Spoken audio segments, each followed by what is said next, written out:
Olá! 2026 já está quase na metade e não está sendo um ano fácil, em especial para os países do Oriente Médio, em razão da guerra entre os Estados Unidos e Israel contra o Irã. Especialistas ainda não conseguem enxergar uma possível solução do conflito, e o restante do mundo acompanha tudo com grande apreensão. Paralelo a isso, daqui a pouco, em junho, começa o maior evento futebolístico da história, a Copa do Mundo da FIFA, o que também gera uma grande tensão, já que os Estados Unidos é uma das sedes do evento e terá o Irã em uma de suas cidades. No caso do Brasil, as coisas também não estão fáceis. O escândalo envolvendo o Banco Master parece ser muito maior do que se imaginava, e com possibilidades de provocar um terremoto político em todos os poderes da República. E além do mais, pela terceira vez consecutiva, teremos uma eleição a presidente muito disputada, com possíveis consequências negativas, independentemente de quem seja o vencedor.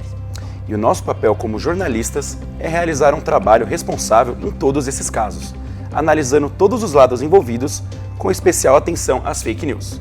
Eu sou Vitor Soares. E eu sou Mariana Milanês. Veja agora o que será destaque nessa edição do MAC Notícias.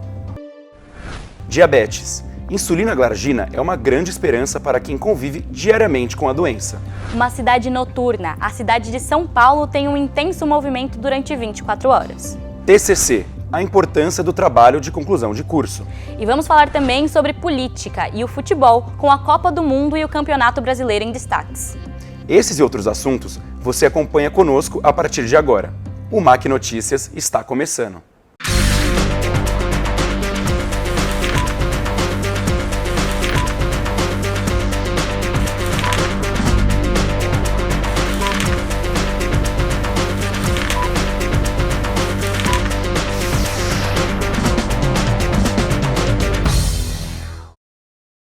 Boa noite! O MAC Notícias começa hoje com uma notícia muito boa e muito importante para pessoas com diabetes. É a produção da insulina glargina, um análogo de insulina humana de longa ação, utilizado para tratar diabetes tipo 1 e 2. É uma ótima notícia para milhões de brasileiros que convivem com a doença, pois a insulina glargina facilita a rotina do paciente, que vai necessitar de apenas uma aplicação diária. Quem nos traz mais informações sobre este assunto é a repórter Ciris Beatriz. Diabetes é uma doença que está na vida de mais de 20 milhões de brasileiros. Segundo dados do IBGE, divulgados no último censo de 2022, esse número indica cerca de 10,5% da população. A maioria das pessoas percebem sintomas como sede excessiva, aumento da fome, visão embaçada, cicatrização lenta de feridas e formigamento nos pés. Mas para Sérgio Pereira, aposentado de 56 anos, a descoberta ocorreu de uma maneira diferente. No começo o tratamento era com remédios 3 vezes ao dia. Mas como eu trabalhava à noite, então eu mudava o horário do remédio. Em vez de tomar durante o dia, eu tomava à noite. Porque durante o dia eu dormia, né? Mas a minha rotina era assim. Eu invertia os horários para tomar o remédio. A rotina descrita por Sérgio revela os desafios enfrentados por quem precisa adaptar o dia a dia ao tratamento. Agora, uma nova tecnologia começa a dar os primeiros passos no Sistema Único de Saúde. O medicamento já começou a ser distribuído em municípios como Botucatu e em cidade do estado do Paraná. Na capital paulista e em outros estados, a distribuição ainda não começou. A iniciativa é resultado de uma parceria entre a Fundação Oswaldo Cruz, a Bion e a farmacêutica chinesa Gan Ili. O medicamento, um análogo de insulina humana de longa ação, deve permitir controle glicêmico por cerca de 24 horas, com uma única aplicação diária, reduzindo o risco de hipoglicemia. Apesar dos avanços, a realidade ainda é desafiadora para muitas famílias. Quando o diagnóstico chega na infância, a rotina muda completamente e exige cuidados constantes.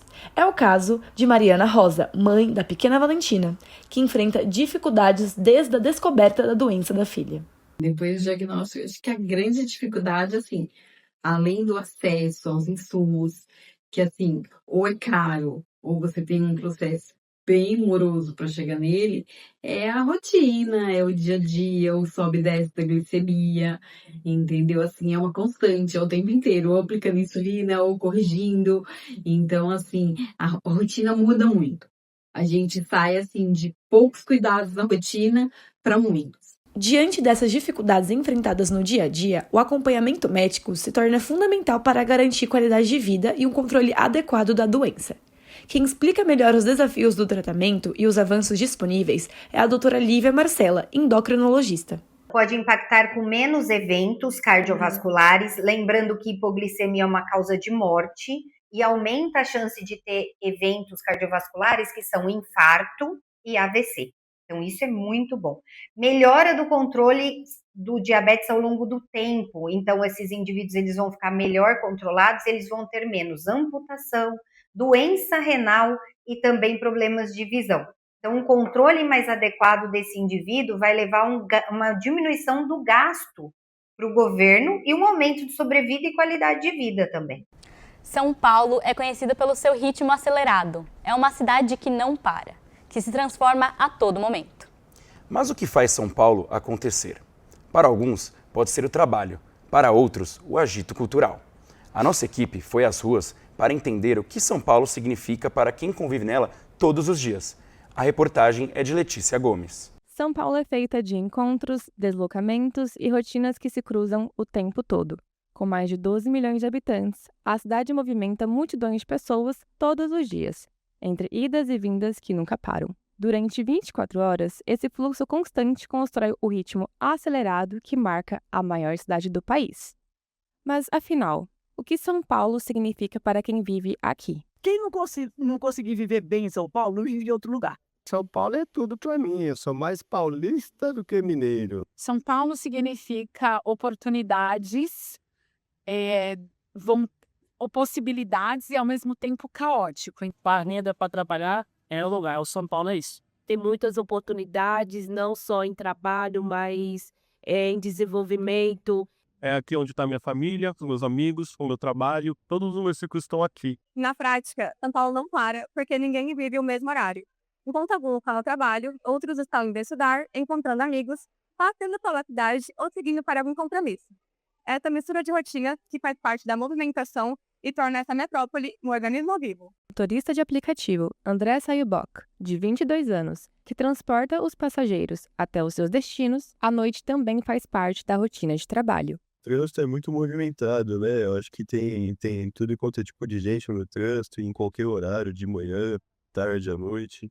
Aos 24 anos, Wallace Borges é formado em psicologia, mas foi na rotina intensa de São Paulo que encontrou seu verdadeiro propósito. A minha vida é isso, bem que eu sou formado em psicologia, só que isso aqui é o que realmente eu me descobri. Eu descobri que para mim ser feliz, o meu caso é um monte de formação acadêmica. Mesmo já tendo uma formação acadêmica. Só preciso ser eu e fazer o que eu gosto. Durante o dia, ele gerencia o bar Só Farra. À noite, após o expediente, segue para as baladas da capital, onde atua como DJ. Já sou gerente de bar faz 5, 6 anos. Aí, na brincadeira com os amigos meus, eu falei, nada, por que não? Me aventurei. Aí, o complicado é só conciliar bar. Mas como é vida noturna, que eu fecho geralmente 1h da manhã, dá para conciliar a telha. Hoje, afirma com certeza que São Paulo não é apenas o lugar onde mora. Assim vai me crescemos todo mundo, né? Quem veio pra cá não quer sair daqui. Como escreveu Mário de Andrade em uma carta de 1944, São Paulo não é amor exatamente, é identificação absoluta. E talvez seja isso que muita gente ainda vive aqui, uma relação intensa com a cidade, que não é simples, mas que faz parte de quem somos. O trabalho de conclusão de curso, o famoso TCC, é um momento em que o estudante de graduação deve sintetizar seus 4 anos de aprendizado num só produto. E as histórias de alguns deles são contadas para nós dentro do projeto MAC Entrevista. Esse é o momento em que conversamos com ex-alunos aqui do curso de jornalismo sobre o seu processo de produção do TCC. Neste semestre, fizemos 4 entrevistas com estes ex-alunos. Vamos ver um pouquinho como foi. Olá!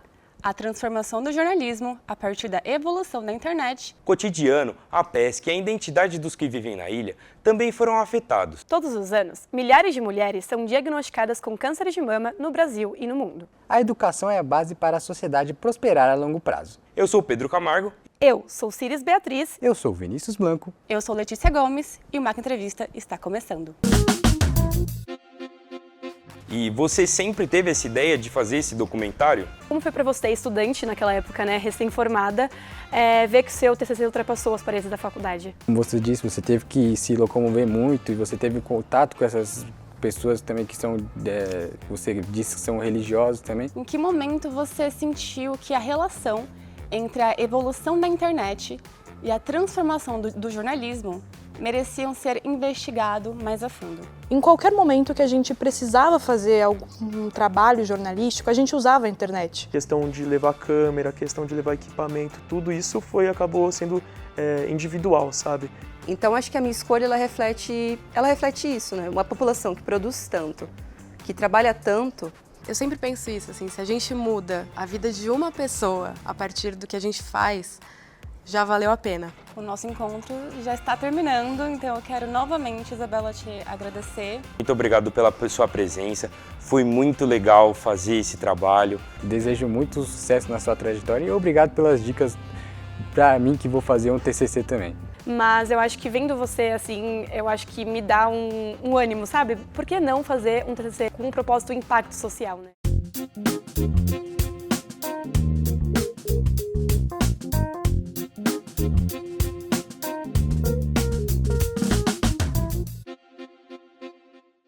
Olha, daqui a pouco somos nós que estaremos falando sobre TCC. Mariana, você já tem alguma ideia sobre o seu tema? Olha, ainda não, mas todos nós já temos que pensar no que fazer. Afinal, o TCC pra gente já começa no próximo semestre, né? Então vamos fazer o seguinte, vamos ouvir a opinião de quem acompanha a produção dos TCCs constantemente. É isso mesmo, Vitor. O professor Vanderlei Dias está ao vivo com a repórter Ciris Beatriz para nos contar um pouco mais sobre a importância desse trabalho. Boa noite, Ciris. Olá, Vitor. Olá, Mari. Bom, estou aqui com o professor Vanderlei, que vai falar pra gente sobre o trabalho de conclusão de curso, o famoso TCC. Boa noite, professor. Muito obrigada pela disponibilidade.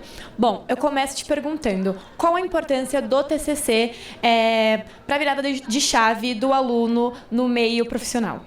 Você falou bem, Ciris, boa noite. É uma virada de chave. Na realidade é o seguinte, é um momento que você vai passar para a vida profissional. Então o TCC você vai juntar os 4 anos de trabalho, os 4 anos de tudo que você aprendeu e vai jogar num determinado produto. Seja ele, pode ser uma monografia, pode ser um produto audiovisual, pode ser um livro, pode ser um site, enfim. Outras coisas que vão surgindo também, podcast, por exemplo, né? Quando a gente começou não existia podcast. Então são várias coisas que você vai sintetizar num trabalho. Então é um produto que você pode utilizar posteriormente no mercado de trabalho. Eu sempre falo, pega o seu trabalho, apresenta como portfólio no mercado, que eu acho que vai ajudar bastante. Então eu acho que ele é de fundamental importância para a formação acadêmica do aluno. Bom, qual dica você daria para o aluno que está pensando em qual tema vai fazer para o trabalho de conclusão de curso, que ainda está em dúvida do que fazer? Olha, os temas estão por aí. Quer dizer, você pode falar, mas isso já foi falado, tudo já foi falado. Vai depender muito do ângulo que você vai dar para aquele tema. Então, quer dizer, se eu falar, por exemplo, sobre economia, sobre o Brasil, sobre o jornalismo econômico no Brasil, por exemplo. Puxa, eu vou trabalhar com jornalistas, que trabalham nesta área, ou eu vou entrevistar a dona de casa, eu vou criar um livro sobre isso. Enfim, tem várias possibilidades. A dica é se antecipar. Vocês, por exemplo, no próximo semestre, estarão no 6º semestre, começam a fazer o projeto. Então, no projeto, não é que você vai ter uma coisa super definida, mas pelo menos dá o pontapé inicial. Quer dizer, a partir daqui, aí eu vou para o 7º, vou ter o meu orientador, vou começar a trabalhar, vou começar a produzir e no 8º eu fecho tudo isso. Agora, uma dica muito importante é o seguinte, escolha um tema que você consiga trabalhar com ele durante um ano, porque pode ser que você escolha um tema que não vai te agradar. Então, o TCC, além de ser importante profissionalmente, é muito importante que você faça um casamento com ele, que você se sinta feliz fazendo, senão vai ser um sacrifício ficar com o tema durante um ano desenvolvendo algo que você não gosta. Perfeito. E para finalizar, que dica você daria para implementar o TCC no mercado de trabalho? Para pegar o TCC e implementar no mercado de trabalho para conseguir entrar numa empresa boa, né? Que é isso que todo estudante deseja. Olha, tem assim, quando termina o TCC, no ano posterior, a gente faz, esse semestre, por exemplo, vários TCCs concorreram no ExpoCon, que é aquele exposição de comunicação, um evento de comunicação, e a Luísa de Castro ganhou na ExpoCon. Então é um trabalho que já deu uma visibilidade, quer dizer, já tem lá um certificado de vitória, concorreu com todo o Sudeste brasileiro, né? Com várias cidades, com várias universidades. Então isso já é uma porta de entrada. Agora, você tem hoje uma possibilidade de divulgação imensa, né? Não dá para terminar, a não ser que você não tenha gostado do seu trabalho. Você fez o trabalho só para tirar nota e passar. Agora, se é um trabalho que você tem um prazer em ter feito, que é um trabalho que você acha que vai ter visibilidade para o mercado, coloca nas redes sociais. Coloca nas redes e se apresenta. É claro que, para um empregador, você dizer, olha, ele não vai assistir o teu trabalho por inteiro, mas se você pode montar um portfólio, né, e colocar trechos. Se a pessoa se interessar, ela vai atrás. Mas o fato de saber que você fez algo legal, eu acho, claro, isso é estou dizendo uma suposição, vai te dar uma chave, uma porta de entrada no mercado. Então, assim, faça algo legal, faça algo que você goste e divulgue. É muito importante que você divulgue. Perfeito, professor. Muito obrigada, viu? Bom, fica a dica aí para você, estudante, que está pensando no que fazer para o trabalho de conclusão de curso. Voltamos para o estúdio. Obrigado, Vanderlei. Obrigado, Ciris. No próximo bloco, vamos falar sobre política e cultura. Tem também o futebol. O MAC Notícias volta já.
A janela partidária chegou ao fim. A partir de agora, o cenário eleitoral começa a se desenhar com mais clareza. E com as filiações definidas, o foco se volta para os possíveis candidatos à presidência da República. A comentarista de política, Laura Soares, fala sobre os principais nomes e a importância do cargo. Com o avanço das articulações políticas para as eleições de 2026, partidos buscam fortalecer alianças e os pré-candidatos intensificam a presença nas ruas e nas redes sociais. Segundo pesquisas recentes, o presidente Luiz Inácio Lula da Silva e o senador Flávio Bolsonaro aparecem entre os nomes mais competitivos na corrida presidencial. Em alguns cenários, os dois aparecem em empate técnico nas simulações de segundo turno. Outros nomes, como Romeu Zema e Ronaldo Caiado, também buscam ganhar espaço no debate nacional, mas ainda aparecem com menor intenção de voto e menor nível de conhecimento entre o eleitorado. Mas, além das promessas de campanha, o eleitor precisa ficar atento ao histórico político dos pré-candidatos. A trajetória em cargos públicos, o posicionamento ao longo dos anos e o envolvimento em investigações ou processos também devem ser levados em consideração. Isso porque o presidente da República tem impacto direto em áreas como economia, saúde, educação e relações internacionais. É o presidente quem sanciona ou veta leis, escolhe ministros, propõe o orçamento federal e representa o país em decisões diplomáticas. Até o primeiro turno, a tendência é que o debate político fique ainda mais intenso. Nesse cenário, informação e análise crítica devem ter peso importante na decisão do eleitor. A agenda cultural de São Paulo segue intensa e cheia de novidades. Entre eventos que movimentaram a cidade e os que ainda estão por vir, o cenário cultural mostra sua força. Quem traz os destaques é a nossa comentarista de cultura, Mariana D'Alessandro. Em São Paulo, a cultura não para. A Pinacoteca reabriu em maio com a mostra Surrealismo, Arte para Além da Razão, reunindo obras de Picasso, Tarsila do Amaral e Magritte. A exposição segue até agosto e propõe um diálogo entre diferentes tradições do surrealismo. Já para os amantes de quadrinhos e literatura, a PocCon acontecerá em junho, reunindo quadrinhos e narrativas independentes em uma programação que expande o que entendemos como narrativa.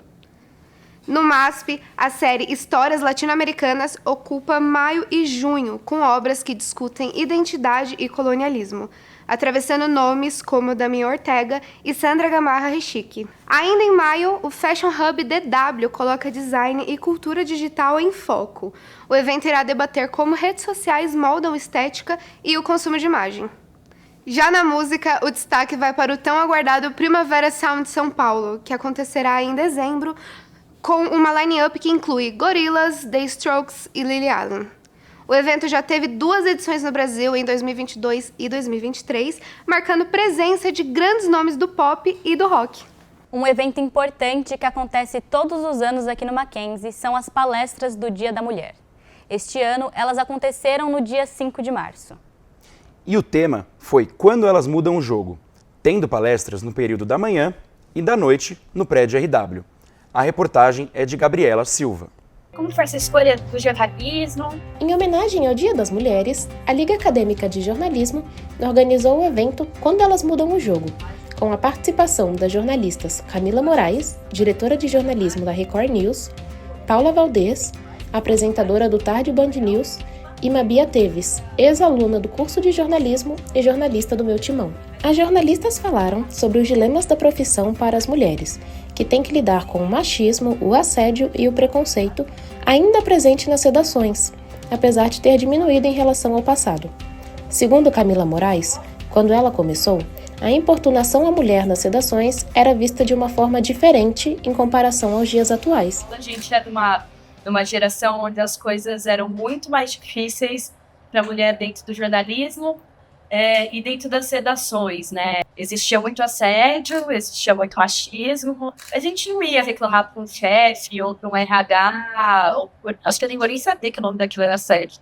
Eu acho que não era tanto difundido, então, assim, bom, desde que eu me entendo por gente, como estagiária, assim, eu sofri assédio de todo tipo, de toda a ordem, sexual, moral. Nossa geração ela foi meio forjada a ferro e fogo. Para Paula Valdez, isso também acontecia em razão de haver poucas mulheres nas redações. Em muitas situações, era necessário se impor para que fossem escutadas. Eu já imaginava que teria algum tipo de preconceito comigo no ar, mas eu sou meio brincalhona, tiro meio que de medo, fui. Já era uma profissional respeitada. Eu me lembro que logo no início, a cobertura começa, eu fiquei 7 horas em pé. Esse outro profissional ficava sentado. E até me perguntaram, não quer sentar? Eu falei, não, eu já tô tendo que me posicionar. Aí depois eu sento. Não foi uma, nem 2, nem 3 vezes que quando eu ia falar, ia por cima de mim. Entretanto, Paula destacou a importância da convivência com as novas gerações e como ela e suas colegas mais experientes têm tanto a ensinar quanto a aprender com quem está iniciando na carreira. Foi com a geração de vocês dentro da redação de estagiário que eu aprendi a dizer não. Eu aprendi com vocês muitas coisas que a gente fazia e que a gente não deveria ter feito. E eu acho que muito do que eu aprendi hoje de realmente impor também foi com essa diferença de geração dentro da redação, de ter pessoas mais jovens, vocês que vêm com a outra geração, com a outra cabeça, com outro posicionamento. A Bia Teves ressaltou a importância das mulheres marcarem posição nesses ambientes machistas. Ela acredita que quanto mais mulheres estiverem no meio se apoiando, mais mulheres irão querer seguir o exemplo. É importante que quem queira lute e tenha coragem de estar lá, porque a gente vai dando exemplo uma para outra. Quanto mais mulheres no meio, outras também têm vontade de entrar.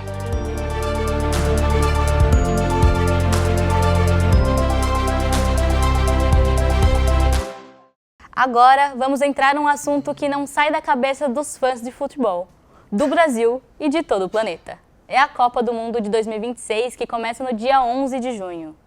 E a tão esperada convocação da seleção brasileira já aconteceu. O técnico Carlo Ancelotti já tem os 26 nomes. Quem nos traz mais informações sobre a maior Copa do Mundo da história é o comentarista Daniel Bicudo. A seleção brasileira vai em busca de mais uma Copa do Mundo. Comandada por Carlo Ancelotti, o Brasil conta com uma convocação que mesclou garotos da nova geração, como os atacantes Endrick e Ryan, com veteranos, como Casemiro e Neymar. Mas o que esperar de modo geral da competição mais importante do mundo? Apontada como favorita ao título, a França surpreendeu ao não convocar Eduardo Camavinga, meio-campista do Real Madrid. Mesmo assim, as expectativas estão voltadas para Kylian Mbappé, que foi artilheiro da última Copa do Mundo em 2022 no Catar. Outras seleções, como Portugal e Espanha, também contam com gerações fortes, além da Inglaterra, que tem Harry Kane, seu centroavante, como grande trunfo pelo bicampeonato mundial. E claro, não podemos descartar as chances da atual vencedora, a Argentina, que mais uma vez será comandada por Lionel Messi. Mas não se engane, nem só de favoritos vive a Copa do Mundo. Sempre temos também as zebras. Em 2022 foi Marrocos, alcançando um histórico 4º lugar, a melhor colocação de uma equipe africana na história do torneio. Em 2026, com certeza teremos novas seleções fazendo esse papel. Outro enredo interessante passa pelos estreantes. Curaçao, Cabo Verde, Jordânia e Uzbequistão participam pela primeira vez de uma competição desta magnitude. Com o torneio tendo pela primeira vez 48 seleções, novos países têm a chance de sonhar com o troféu mais desejado do planeta. A Copa tem início no dia 11 de junho, com a partida entre México e África do Sul, no Estádio Azteca, no México. E no dia 13 de julho, em Nova York, no MetLife Stadium, acontece a grande final. Será que no mesmo país em que o Brasil ganhou o Tetra, poderemos viver o Hexa? Vamos continuar falando de futebol, mas agora especificamente do Campeonato Brasileiro. Enquanto a Copa estiver acontecendo, o Brasileirão vai dar uma pausa. Mas neste final de semana tivemos mais uma rodada, com destaque para o jogo dos líderes, Flamengo e Palmeiras. É isso mesmo. E quem nos traz os detalhes é o repórter Pedro Holanda. Boa noite, Mariana. Boa noite, Vitor. Bom, o Palmeiras venceu, fora de casa, o Flamengo por 3-0 no Campeonato Brasileiro e sagrou-se mais líder do que nunca. Já o São Paulo saiu do G4 ao empatar em casa contra a equipe do Botafogo. O Corinthians saiu da zona de rebaixamento e venceu em casa a equipe do Atlético Mineiro. E o Santos entrou na zona de rebaixamento após perder fora de casa contra a equipe do Grêmio por 3-2. O São Paulo está jogando neste momento na Sul-Americana contra a equipe do Boston River em casa e está vencendo por 2-0. Já o Palmeiras joga amanhã contra a equipe do Júnior Barranquilla em casa para tentar uma primeira posição do grupo. O Palmeiras atualmente é o segundo colocado de seu grupo. E o Santos joga contra Cuenca em casa para definir uma possível classificação na Sul-Americana. Caso o Santos não ganhe, ele será eliminado do grupo da Sul-Americana. E para finalizar, a seleção brasileira joga contra o Panamá no domingo, no Maracanã, esperando uma vitória. Agora a pergunta que fica é, teremos Neymar ou não nesse amistoso? É com vocês aí no estúdio. Obrigado pelas informações, Pedro. E o MAC Notícias termina por aqui. Seguimos aprendendo e trabalhando para fazer um jornalismo de qualidade em meio a tantos desafios que ainda nos aguardam em 2026. Queremos agradecer a todos que fizeram esse programa acontecer. Em especial aos colegas da nossa turma 5N11 e à equipe do Núcleo de Produção e Desenvolvimento Acadêmico, o NPDA. Muito obrigado e até a próxima edição.